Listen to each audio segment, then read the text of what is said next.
Busquen otra mesa. Esta es para la familia, no para niñas adoptadas. Las palabras resonaron como disparos en el comedor. Por un instante, el aire se quedó quieto, como si incluso las lámparas de araña hubieran dejado de brillar. Los tenedores se detuvieron en el aire. Las conversaciones se entrecortaron. La voz de mi hermana Victoria sonó aguda y deliberada, dirigida a todos los oídos al alcance de las paredes de mármol de Belmont. Soy Chelsea Norton, tengo 30 años y soy capitana del Cuerpo Médico del Ejército de los Estados Unidos. He ayudado a hombres a remendar tiendas de campaña, traqueteando bajo fuego de mortero, a estabilizar manos sangrantes en helicópteros que se inclinaban a través de tormentas del desierto y a observar cómo los monitores se detenían bajo mi tacto. Pero aquí, rodeada de plata pulida y vinos importados, no era más que una invitada a la mesa de mi propia familia, tolerada cuando convenía, descartada cuando el orgullo lo exigía.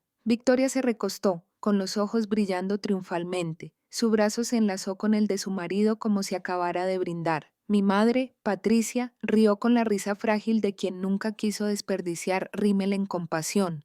Mi padre, Gregory, levantó la mano, no para detener la crueldad, sino para pedir otra botella. Kenneth, mi hermano mayor, sonrió con suficiencia por teléfono. Su unidad era perfecta. La práctica había perfeccionado la formación de los de adentro contra mí, la chica que nunca encajaría. La habitación se apretaba contra mí. Miradas fugaces y desviadas. Sentí el peso de su curiosidad, una lástima que dolía más que la indiferencia. De repente, mi chaqueta se me pegó como una armadura demasiado pesada para quitármela. Preferiría haber vuelto al despliegue, con la arena entre los dientes, que estar atrapado aquí bajo su mirada. El camarero se acercó silencioso como una sombra y me puso una carpeta de cuero delante. El pulso me dio un vuelco. Sabía lo que me esperaba dentro antes de tocarla. Aún así, los números se difuminaban al abrir la cuenta. $3, $270. Una suma tan obscena que me hizo un nudo en el estómago. Colas de langosta, filetes de wagyu, botellas de Burdeos y 3 postres ridículos que Kenneth había pedido solo para presumir. ¿Qué es esto? Mi voz era baja, pero se oía en el silencio. Los dedos de Patricia, con manicura impecable, revoloteaban, desdeñosos. Tu contribución, cariño. Después de todo, te lo hemos dado todo, comida, ropa y casa. Seguro que ahora puedes contribuir. El barítono de Gregory me interrumpió como una orden que había oído demasiadas veces en los ejercicios militares. Paga, Chelsea. Deja de hacer un escándalo. Pensé en la paga de combate, ya incluida en el alquiler y los préstamos estudiantiles. Meses de turnos de noche en hospitales de campaña pagados con sangre e insomnio. Todo podría desaparecer con solo pasar mi tarjeta. Victoria ladeó la cabeza, fingiendo dulzura. ¿No dijiste que habías estado ahorrando para alguien tan orgullosa de su servicio? Esto no debería ser nada. La risa volvió a fluir, ensayada y cruel. Me ardía la cara. La vergüenza me oprimía el pecho como hielo, pero debajo algo más pesado se agitaba, un silencio que creaba una presión creciente. Busqué mi bolso con manos temblorosas, la tarjeta dentro como una cuchilla contra mi palma. La humillación era total. Sin embargo, incluso al guardarla en la carpeta, supe que esta noche era solo el principio. Al guardarla, el peso del pasado me oprimía más que la factura misma. $3,000 en papel, pero cargaba con 22 años de ecos. No solo estaba pagando por esta noche, estaba pagando por cada recordatorio de que no pertenecía a ese lugar. Se suponía que la adopción significaba una segunda oportunidad. A los 5 años abrazaba un oso de peluche que ni siquiera era mío. Cuando Gregory y Patricia me llevaron a casa, sonrieron para las fotos, susurraron sobre el sacrificio y les dijeron a sus amigos que eran santos. Pero dentro de esas paredes, el mensaje era diferente. Qué suerte que te quisiéramos. Victoria se quedó con el dormitorio soleado y las ventanas francesas. A mí me dieron el ático que olía a naftalina. Ella estrenaba vestidos cada primavera. Yo usaba la tela descolorida que le quedaba pequeña. Kenneth se compró un coche el día que cumplió 16. Aprendí a caminar rápido para llegar a mis turnos en el restaurante. Lo llamaban formación de carácter. Yo lo llamaba supervivencia. Cuando llegó la universidad, los pagos de la matrícula de Victoria se destinaron a una universidad privada en el este. Kenneth se financió con su maestría en administración de empresas y le dieron un anticipo para su primer apartamento. Para mí, un apretón de manos y un folleto para la universidad comunitaria. Reuní becas, me alisté en el ejército y le entregué mi vida al tío Sam porque era la única puerta abierta. En el desierto, bajo cielos desgarrados por el fuego trazador, encontré mi propósito. Como médico, aprendí que la habilidad y la determinación importaban más que la sangre. Salvar la vida de un soldado a las 3 de la mañana hizo que la ausencia de aplausos familiares pareciera casi irrelevante. Casi. La única voz que se abrió paso entre el ruido de la despedida fue la de la abuela Dorothy. Había sido enfermera en la Segunda Guerra Mundial, con la espalda recta como un asta de bandera, incluso a sus 70 años. Nunca me dejó olvidar que el servicio significaba más que un privilegio. Me ponía una mano en el hombro y decía: la fuerza del Chelsea es más silenciosa de lo que la gente cree. No necesitas sus elogios para saber lo que vales. Todavía esta noche, mientras la risa me inundaba como una marea, sentía la misma pequeñez que tenía a los 5 años agarrando ese oso prestado. La factura frente a mí era solo papel. La verdadera deuda eran años de repetirme sutil, cruel e implacablemente que nunca fui realmente suya. Y sin embargo, en algún lugar bajo el dolor podía sentir las palabras de Dorothy tranquilizándome, recordándome que la injusticia tiene un punto de quiebre. El peso del recuerdo aún me oprimía cuando un nuevo silencio se apoderó de la mesa. No era el pesado silencio de humillación al que me había acostumbrado. Era más agudo, como el aire justo antes de una tormenta. Entonces oí el roce de una silla. «Siéntense, todos, es hora de que hable». La voz era firme, con una autoridad inconfundible. Mi abuela Dorothy Hayes se levantó de su asiento al fondo de la mesa. A sus 78 años era delgada. Su cabello plateado inmaculadamente le erguía la espalda, más que la de cualquiera de mis compañeros oficiales. No parecía frágil, parecía la enfermera que había enfrentado campos de batalla mucho antes de que yo naciera. Las conversaciones se apagaron al instante. Mi padre dejó su vaso con un tintineo. Victoria puso los ojos en blanco, pero incluso ella obedeció.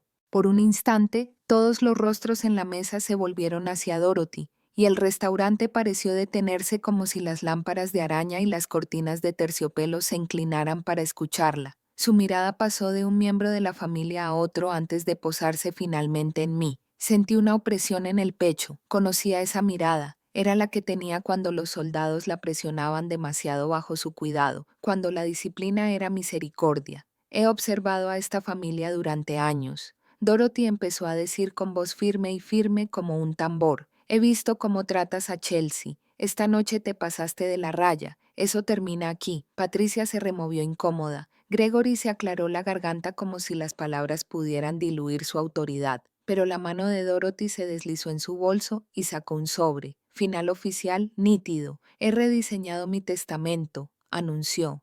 «Todos los activos, todas las acciones de Hayes Pharmaceuticals, todas las propiedades, todo va a Chelsea». El silencio se rompió. Victoria se puso de pie de golpe, su silla chirriando contra el suelo. «¿No puedes hablar en serio? Ni siquiera lo es». Palabras enredadas en su furia. Kenneth masculló una maldición en voz baja. Patricia se inclinó sobre la mesa, con la voz penetrante por el pánico. «Mamá, esto es ridículo. No sabes lo que dices». Los ojos de Dorothy brillaron como el acero. «Sé exactamente lo que digo. Chelsea se ha ganado lo que ninguna de ustedes tiene. Mi respeto, mi confianza». Me quedé paralizada, con el corazón latiéndome en los oídos. Durante años había aguantado la humillación en silencio. Ahora, bajo las brillantes lámparas de araña y los rostros atónitos de quienes se habían burlado de mí, las palabras de Dorothy abrieron el mundo que creía conocer. Y por primera vez esa noche, no fui yo quien se encogió en las sombras. La mesa apenas había absorbido el impacto de la declaración de Dorothy cuando ella estiró la mano, aún firme sobre el sobre. Sus ojos recorrieron la habitación de nuevo, luego se entrecerraron como si hubiera guardado el golpe más fuerte para el final.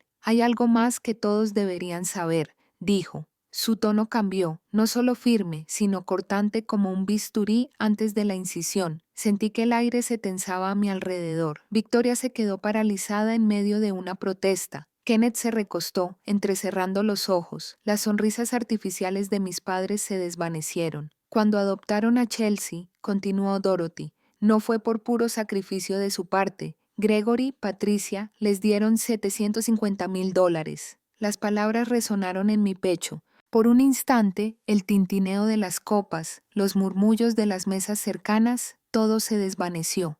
Ese dinero, dijo Dorothy lenta y deliberadamente, provenía del fideicomiso de sus padres biológicos. Estaba destinado a su educación, a su cuidado, a su futuro. El rostro de mi madre palideció. Mi padre tensó la mandíbula. Kenneth se removió en su asiento, pero nadie dijo nada. Los miré fijamente, buscando en sus rostros la negación, la indignación, cualquier atisbo de humanidad, pero solo vi culpa y el tenue velo de derecho que habían llevado durante años. Recordé la matrícula completa de Victoria en una universidad privada, el coche nuevo de Kenneth, reluciente en la entrada cuando tenía 16 años. Los viajes a Europa de los que alardeaban mis padres mientras yo trabajaba turnos extras solo para pagar los libros de texto. Había reconstruido mi vida con determinación y disciplina mientras ellos se gastaban el dinero que me correspondía. Sentí el pulso martilleándome la garganta. Tú, te lo llevaste, susurré con una voz apenas audible. Todos esos años dijiste que no había suficiente, que tenía que esforzarme más, ser más fuerte, porque no quedaba nada. Patricia tomó su vaso con manos temblorosas. Gregory habló primero, con voz quebradiza. Nosotros te criamos, Chelsea. Ese dinero era para la familia. No. Dorothy tenía la voz áspera. Era para ella. Y lo robaste. La palabra quedó suspendida en el aire. Robaste. Apenas podía respirar. $750,000. Mi futuro, mi libertad, gastados en todo menos en mí. Y en ese momento, la humillación que había cargado toda mi vida se transformó en algo más, algo que se sentía peligrosamente cerca de la furia. Las palabras robadas aún resonaban en mis oídos cuando la noche se disolvió en el caos. Se alzaron las voces, las sillas chirriaron, las acusaciones se silbaron sobre la mesa. Para cuando salimos de Belmont, la rabia de mi familia ya había empezado a calcificarse en algo más agudo, algo peligroso. No tardó mucho. A los pocos días me enteré de que habían presentado una demanda. La acusación era simple y cruel. Había manipulado a una mujer de 78 años con salud frágil, obligándola a cambiar su testamento. Para ellos, yo no era una soldado, ni una médica, ni una nieta. Era una parásita, una intrigante. La historia se filtró y se extendió como la pólvora. Los titulares llevaban mi nombre, mi rango, mi rostro.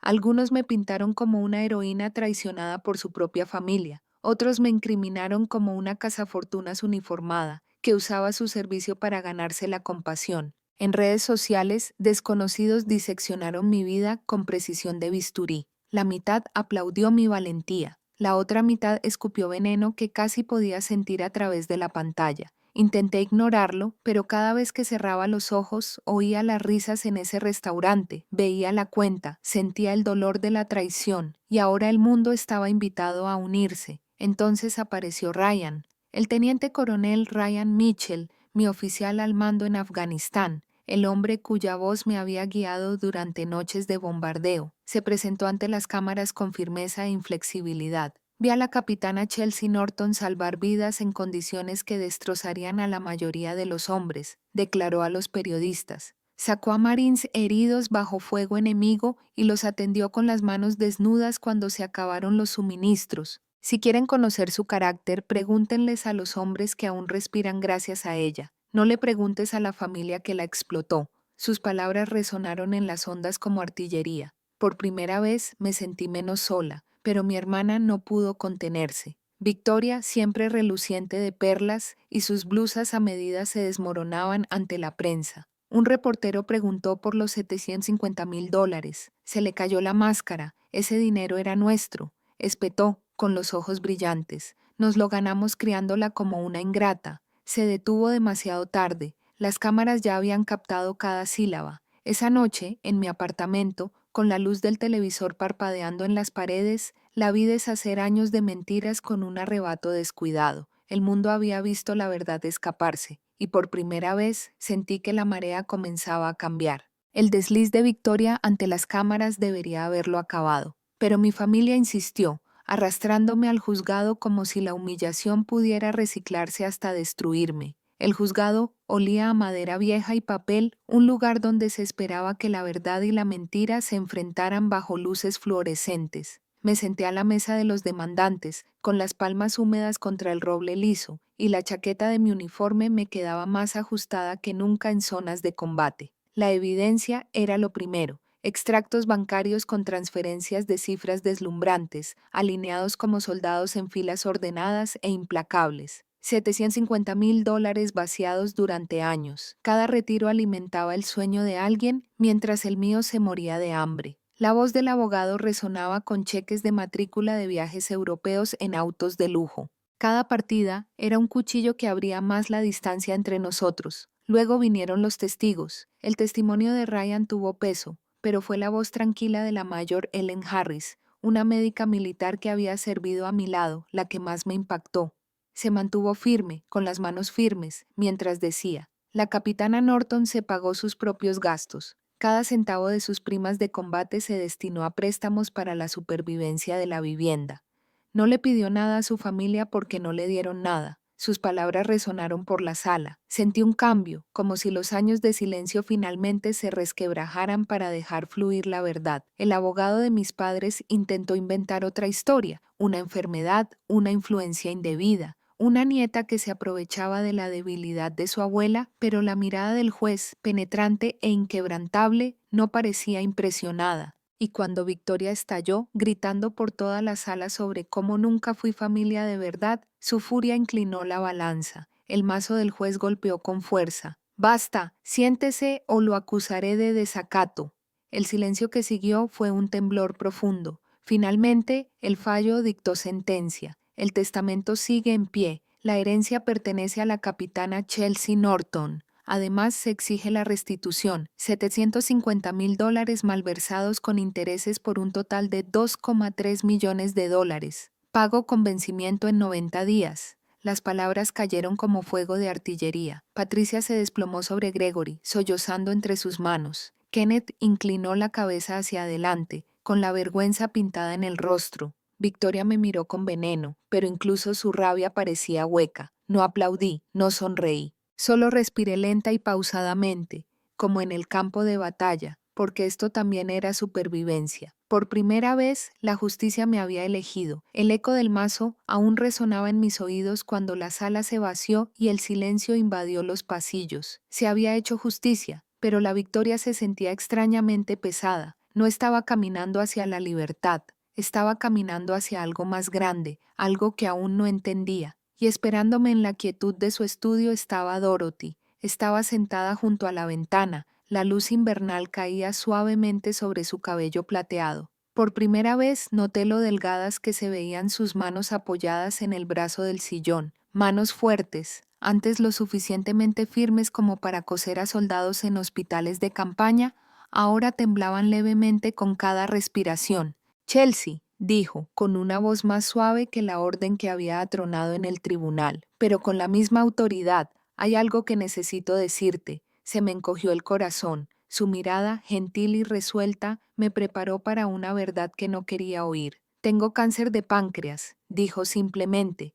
«Etapa 4. Los médicos me dan meses, tal vez menos». Sus palabras me dejaron sin aliento. Le tomé la mano, apretándola como si pudiera sujetarla allí a la fuerza. Las lágrimas me quemaron los ojos, pero ella esbozó una leve sonrisa, la que solo un soldado podía dar ante la derrota. «No malgastes tus fuerzas llorando por mí», susurró. «He vivido mis batallas, Chelsea. Lo que importa ahora es el legado. He dispuesto todo para que no solo heredes dinero, heredarás un propósito». Sus dedos se cerraron débilmente alrededor de los míos, pero sus ojos brillaban. «Usa esta fortuna para proteger a los niños olvidados, a los abandonados, construir lo que yo nunca pude. Asegúrate de que nadie crezca creyendo que es menos de lo que te hicieron creer». Entonces rompí a llorar, atorándome en la garganta. «No sé si puedo», admití. «Solo soy...». «No eres cualquier cosa», interrumpió con fiereza, «incluso en la fragilidad. Eres mi nieta y eres más fuerte de lo que crees. Prométemelo». Asentí entre lágrimas. «Lo prometo». Se recostó, respirando superficialmente, pero con expresión serena. «Bien, entonces podré descansar». Esa noche, bajo el silencio de las lámparas y el aroma a lilas que se aferraba a su bufanda, Dorothy se escabulló. Su mano se aflojó en la mía, dejándome a la vez destrozado y firme. Se había ido, pero su voz, su fuerza, su mandato sobre mí seguían siendo más fuertes que cualquier gabul, más perdurables que cualquier fortuna. La casa quedó demasiado silenciosa tras la muerte de Dorothy. Su ausencia se aferraba a las habitaciones como una sombra. Sin embargo, sus palabras resonaban más fuerte que cualquier silencio. Me había dejado no solo una fortuna, sino una misión, y sabía que el dolor no podía ser mi final, tenía que ser mi comienzo. En cuestión de meses, nació la Fundación Dorothy Hayes. Sus puertas se abrían en un modesto edificio con vistas a las paredes de protección acústica, repleto de fotografías de niños que ya habían encontrado seguridad gracias a nuestros programas.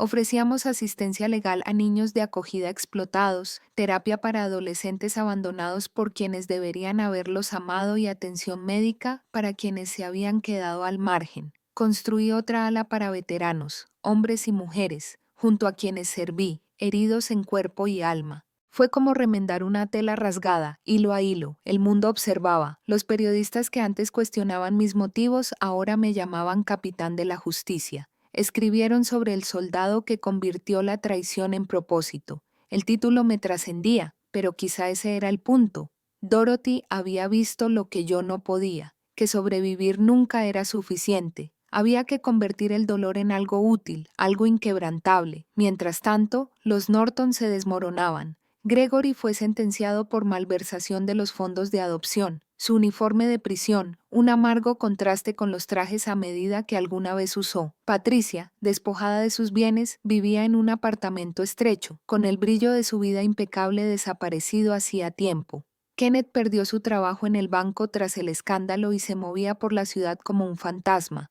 Su elegante fachada se hizo añicos, y Victoria, siempre la estrella de su universo, vio cómo su imperio se derrumbaba. Su marido la abandonó, las deudas la devoraron, y la prensa sensacionalista publicó fotos de ella saliendo furiosa del juzgado con el rímel corrido por la cara. No me alegré, no había victoria en ver a una familia desintegrarse, pero sí había justicia, esa que no ruge, sino que se asienta silenciosamente como el polvo tras una tormenta. Algunas noches me encontraba en el vestíbulo de la fundación, bajo el retrato de Dorothy que colgaba sobre la entrada. Su mirada parecía seguirme, firme, orgullosa. Entonces me di cuenta de que la venganza más dulce no era el odio ni la destrucción, era convertirme en todo lo que me dijeron que nunca podría ser. Fuerte, respetada, completa. Ya no era su hija abandonada. Era Chelsea Norton, soldado, heredera, forjadora de futuros, y eso era suficiente. ¿Qué opinas del camino de Chelsea de la humillación a la justicia?